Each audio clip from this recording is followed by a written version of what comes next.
Longtemps considérée comme un joyau économique de la République démocratique du Congo, la Gécamine est appelée à jouer un rôle stratégique dans la diplomatie de l'économie congolaise et dans les perspectives des partenariats internationaux.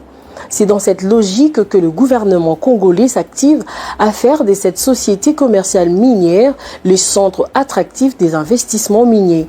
Thérèse Kaikwamba, ministre des Affaires étrangères, a échangé mardi dernier avec les DG de la Générale des carrières et des mines autour de cet impératif en vue de renforcer la souveraineté économique et maximiser la création de valeurs locales. Une question se pose toutefois, cette mission sera-t-elle convenablement exécutée? Élément de réponse dans ces récits signés Michel Kanchama, rendu par Benita Isiabo. Son importance économique n'est plus à présenter. La Générale des carrières et des mines, jadis poumon de l'économie congolaise, peut encore jouer un rôle stratégique dans la diplomatie économique. Conscient de cette évidence, le gouvernement congolais, qui a engagé une série de partenariats stratégiques, veut replacer cette société commerciale au cœur de son projet d'attraction des investissements miniers. L'objectif est de la positionner dans les chaînes d'approvisionnement stratégiques en vue de renforcer la souveraineté économique et maximiser la création de valeurs locales. C'est ce qui explique ce tête-à-tête entre la ministre des Affaires étrangères, Thérèse Kaikwamba Wagner, et le directeur général de la Gécamine. Ce nouveau mandataire prend les rênes de cette société dans un contexte tumultueux où des faits de médiation et de corruption accablaient la gouvernance de cette entité. Des révélations appuyées par des rapports officiels, d'abord ceux de l'IGF et de l'Assemblée nationale, tous ont mis en évidence une gestion calamiteuse, criblée de détournements de fonds publics et un effondrement total de la société, cumulant des dettes colossales envers son personnel. Cet intérêt d'en refaire un joyau économique de la RDC suscite de l'espoir et sa matérialisation exige plus que de la transparence, la bonne gouvernance.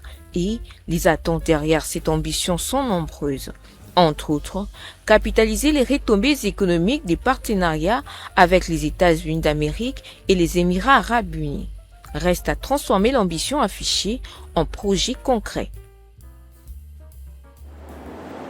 Toujours dans le même registre, le ministre de Mines, Louatum Kabamba, a reçu mardi 5 mai 2026 une délégation de la société zambienne Sacor venue présenter une technologie innovante des traitements de rejets miniers conduite par sa directrice générale en RDC, Solange Kapongo. La délégation a exposé un dispositif permettant de séparer les résidus solides et l'eau issue du processus de concentration de minerais.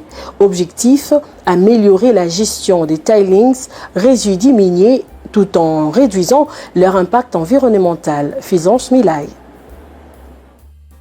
Cette solution offre notamment la possibilité de réinjecter les résidus solides dans les mines et de réutiliser l'eau dans les circuits industriels, contribuant ainsi à la préservation des ressources et à la protection des communautés riveraines. Séduit par l'initiative, le ministre des Mines a salué cette technologie à fort potentiel pour la République démocratique du Congo. Il a recommandé la mise en place d'essais pilotes avant toute industrialisation et a assuré l'accompagnement de son ministère et notamment pour faciliter les échanges avec les compagnies minières opérant dans les pays. Dans cette optique, l'USWATUM a encouragé la mise en place d'essais pilotes afin d'évaluer l'efficacité réelle de cette solution avant son déploiement à grande échelle. Cette collaboration potentielle entre Sacor et les acteurs du secteur minier congolais pourra ainsi ouvrir la voie à une exploitation plus responsable des ressources, conciliant performance industrielle et respect des normes environnementales. Merci à tous de nous avoir suivis. Aimez et abonnez-vous massivement à notre chaîne YouTube Tribeca Media. Au revoir et à la prochaine.